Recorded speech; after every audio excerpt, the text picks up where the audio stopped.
hati keras bagaikan seperti batu.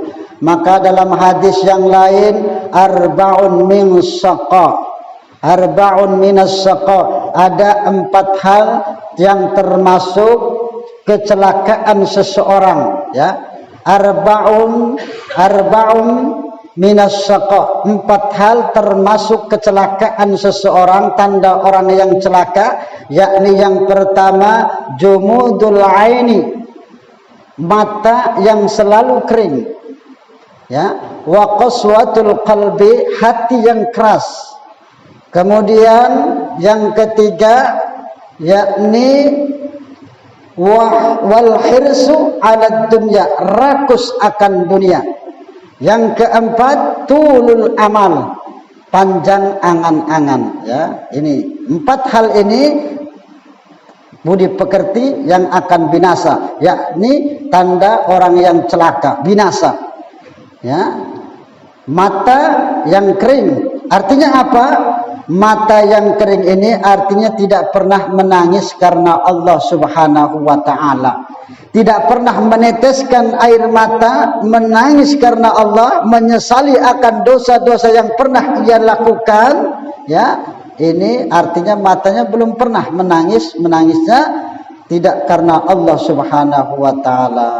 Lalu yang kedua, hati yang keras, ya. Ini hati yang keras, hati yang beku, ya. Ini maka kita harus, orang yang beriman itu harus lembut hatinya, jangan mempunyai hati yang keras.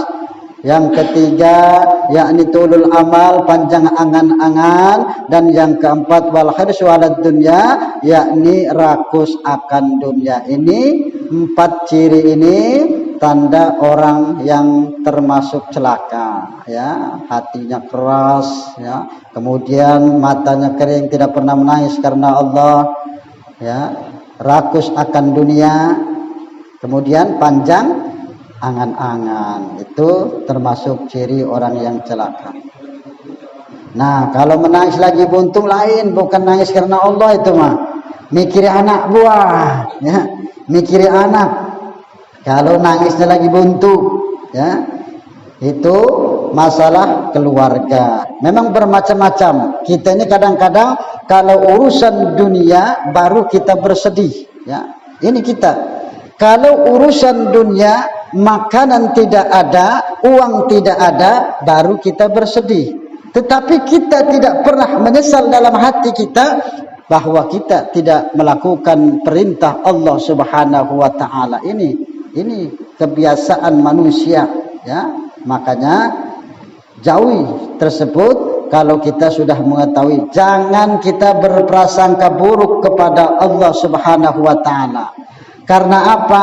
Rezeki itu sudah diatur oleh Allah Subhanahu wa ta'ala. Mugilah kita jungkir balik begawe, kalau rezekinya seperti itu, seperti itulah, ya.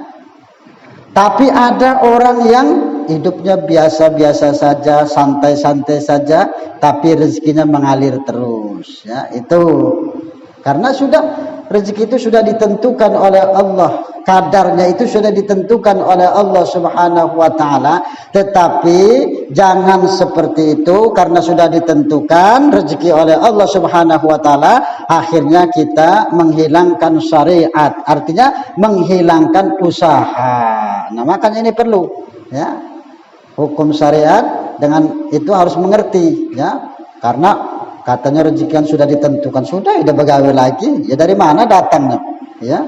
Harus dilantari dengan usaha, harus dengan keyakinan, ya.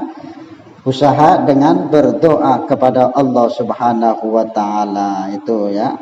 Jadi kage orang-orang yang menangisnya karena Allah itu juga nanti akan mendapatkan naungan dari Allah Subhanahu wa ta'ala kelak di hari kiamat nanti. Kalau menangisnya bukan karena buntu, atau bukan menangis karena takut mertua atau dengan siapa, yaitu ada hadisnya riwayat Imam Bukhari dan Imam Muslim, yakni